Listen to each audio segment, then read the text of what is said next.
Magandang hapon po at narito na po ang resulta ng ating 5 p.m. Pieces o Lotto results today.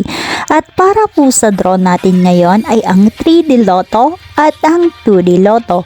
Para po sa mga bagong nanonood, huwag niyo pong kakalimutan mag-subscribe sa aking channel at pahit na din po ako notification bell para updated po kayo lagi sa aking mga bagong upload.